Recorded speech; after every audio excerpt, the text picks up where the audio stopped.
if utilized right, all the resources that we have at our fingertips, if utilized right, could really benefit us. Right. And it's how do we continue to find that for our organization? I lead an organization now, and it is that is how do we continue to maintain that community long term, because it's out of sight, out of mind. So how do we continue to engage in that way? And I'm finding as I'm taking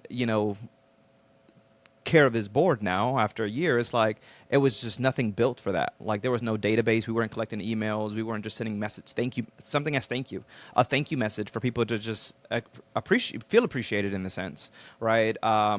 Inviting them to certain events, and how do we continue to communicate to even build. I was talking to another leader the other day, and I said this later earlier, and I see her writing it down, is in order for us to build long term lasting relationships, we have to be at these chamber conference. Like, why are we not meeting with local people in our Yeah. communities?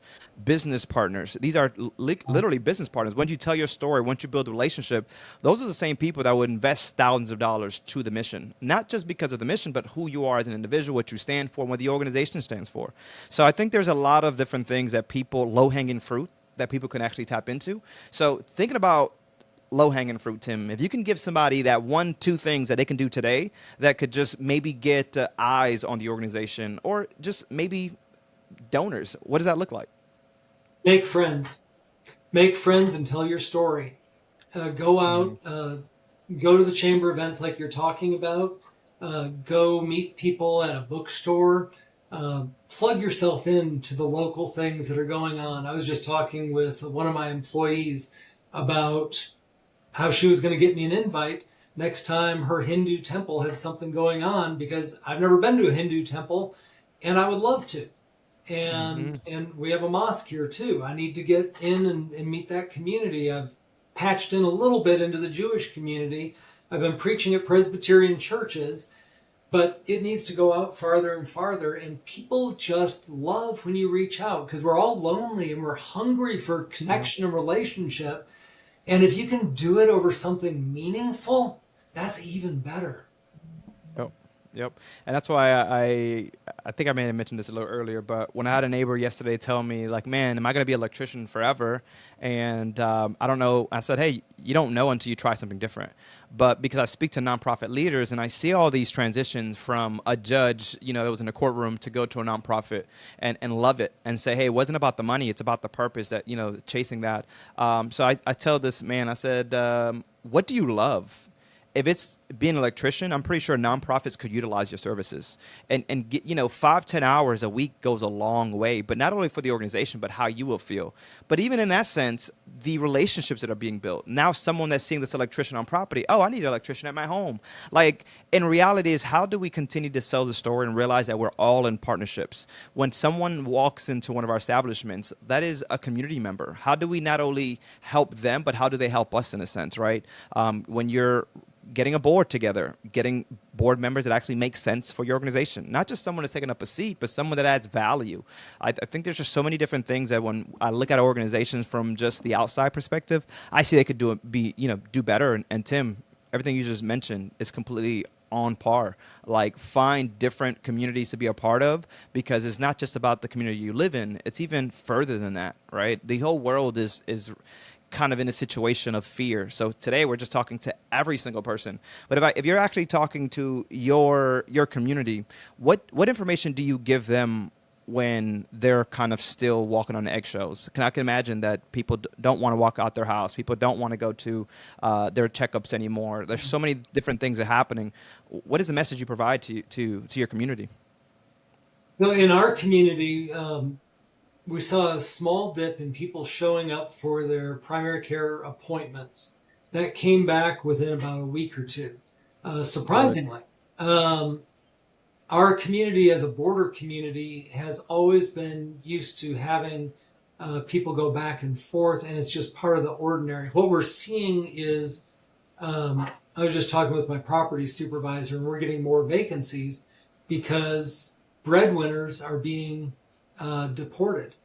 And so you have families that are left behind, Wow. and they can't make it because, husband was doing the hustle and he was the one that was bringing in the funds.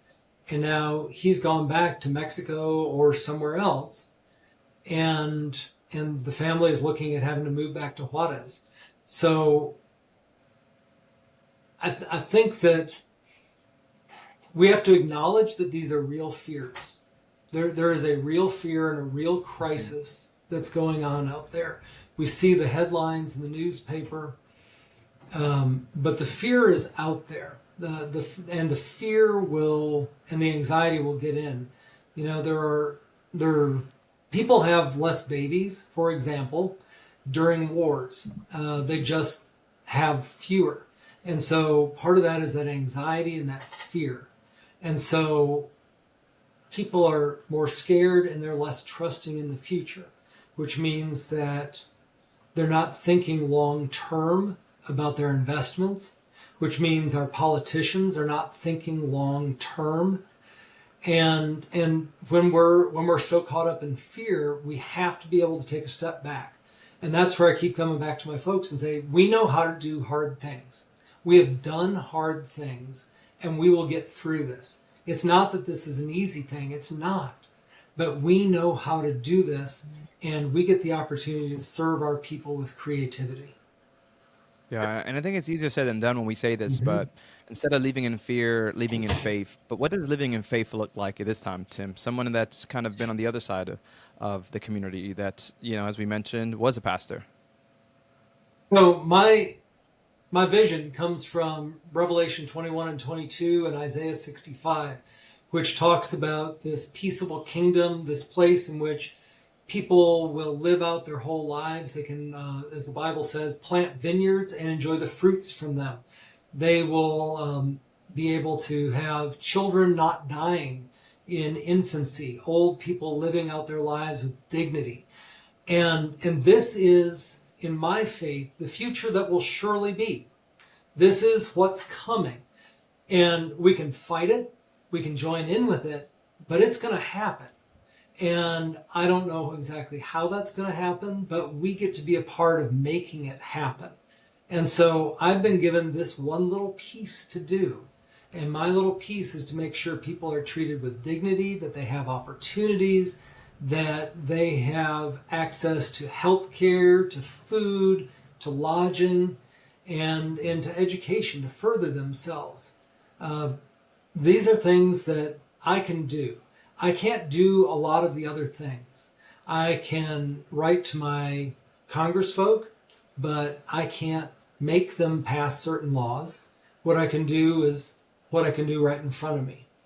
Hmm. So the Bible tells us to love our neighbor, and our neighbors are everywhere around the world, but they're also right in front of us. And that is in some ways harder to deal with. The people that dump their trash, even accidentally, on your lawn, the people that took down the branches, the people that have the parties late at night, loving them and connecting with them.